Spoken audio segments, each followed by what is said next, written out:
Hello everyone, আজকে আমি B idioms নিয়ে আলোচনা করব। শুরু করা যাক। ভালো লাগলে লাইক করবেন আর সাবস্ক্রাইব করবেন। বাই হুক আর বাই ক্রুক, এটা মানে হলো যে করেই হোক, যে কোনো মূল্যেই হোক আমি কাজটা করবই। হুক করেই হোক বা ক্রুক মানে বাঁকা পথেই হোক বা অন্য বাঁকা পথেই হোক, কাজটা আমি করবই। By one means or another, he is determined to obtain first division in his class by hook or by crook. bear the brunt, brunt মানে এখানে কষ্ট টাইপের। সো bear মানে সহ্য করা। So to bear the main shock of, the poor have to bear the brunt of increasing price. So এটা সহ্য করা, একটা শকটাকে সহ্য করা, বা মনে করে বার্ন করা, মনে মনে বার্ন করে চলে যাচ্ছে, তো ওটাকে সহ্য করছি, মানে একটা শক টাইপের। সো ওটাকে সহ্য করে নিচ্ছি। বেল দ্য ক্যাট, আমরা যে গল্পটা শুনেছিলাম, একটা বিড়াল ছিল, একটা বিড়াল ছিল। সো এবার অনেকগুলো ইঁদুর ভেবেছিল যে তার অত্যাচার থেকে রক্ষা করার জন্য তার গলাতে একটা বেল পরাবো। তো এবার বেলটা কে পরাতে যাবে বিড়ালের? তো মানে কে ফার্স্ট স্টেপটা নেবে নিজের রিস্ক নিয়ে, এটাই হচ্ছে বেল দ্য ক্যাট। তখন থেকে এটা প্রচলিত, to take first step at personal risk. Many people can boast of their bravery, but very few can bell the cat.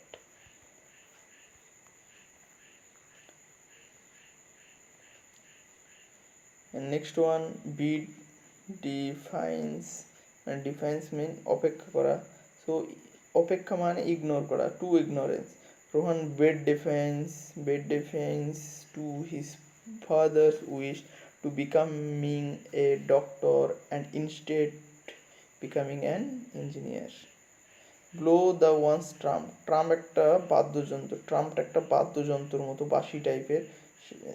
বাঁশি টাইপের একটা বাদ্যযন্ত্র, যেখানে যেখানে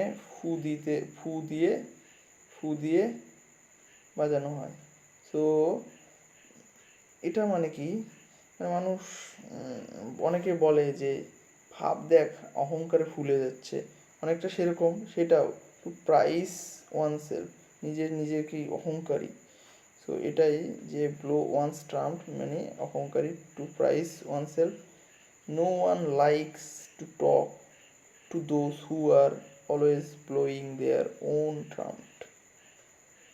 No one likes to talk to those who are always blowing their own trumpet.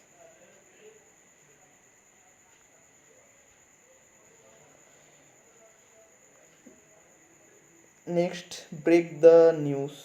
Break the news, to give bad news.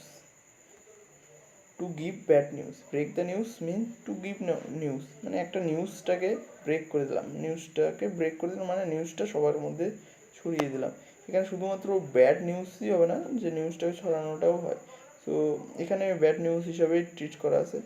So he broke the news of her husband death very gently so as to lessen the intensity of the shock.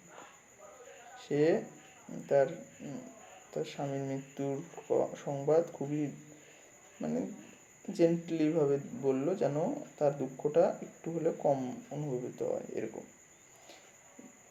Burn a hole in one's pocket, মানে একটা মানুষ তার তার পকেটে যদি ছিদ্র থাকে, তাহলে কি টাকা পয়সা পড়ে যাবে। সেরকমই বোঝানো হয়েছে যে একজন ব্যক্তি যারা খুব তাড়াতাড়ি পয়সা খরচ করে। Money spend quickly, money money given to a spendthrift only burns a hole in his pocket. Bury the hatchet, মানে বাড়ি মিন্স পুঁতে দেওয়া, হ্যাটচ্যাট মানে অ্যাক্স, মানে এক্স মানে হচ্ছে কুড়াল, কুড়ালটাকে যদি পুঁতে দিই তার মানে ঝগড়াঝাটি বন্ধ করে দিলাম। সো সেটাই হচ্ছে to make peace, to make peace. India and Pakistan must bury the hatchet to bring about peace to the region. Beside oneself, to feel excessively, মানে এখানে নিজের পাশে আছি, মানে আমি, এটা আমার পাশে আমি কীভাবে থাকবো, মানে আমাকেই আমি অনেক সময় সান্ত্বনা দিই না, যখন আমি ধরো ধরো তুমি কোনো একটা বিষয়ে ফেল করলে, তখন তুমি নিজেকেই সান্ত্বনা দাও যে না এর পরের বছর আমি ভালো করে পড়বো। সো ওটাই বোঝানো হয়েছে এখানে বিসাইড ওয়ান সেলফ, যে তোমার পাশ মনে হবে যে তোমাকে কেউ, তুমি তুমি তোমার পাশেই তুমি হয়ে তোমাকেই সান্ত্বনা দিচ্ছে সেরকম। সো টু ফিল এক্সেসিভলি মানে খুবই অনুগতপূর্ণ হয়ে গেছো। সো এটাই, due to the accidental death of his wife he was beside himself with grief. Now bad blood মানে বিটার রিলেশন, ব্যাড ব্লাড মানে খুবই খারাপ রিলেশন, একদম খারাপ রক্ত, যে সেরকম ব্যাড ব্লাড মিন্স খারাপ relation. And black and blue beat মানে টু মানে অনেক মেরেছে ম্যার্সিলেসলি। সো মানে রক্ত এমনি লাল, মারতে মারতে রক্ত বেরিয়ে গেছে, তারপরে রক্ত কালো হয়ে যায়, সেটাই ব্ল্যাক অ্যান্ড ব্লু হয়ে গেছে। So the thief was beaten black and blue by the police. And এটা এটা কি মানে কি বাংলায় বলবে, এটাই হোমওয়ার্ক থাকলো। সো ভালো লাগলে like comment share and subscribe, by.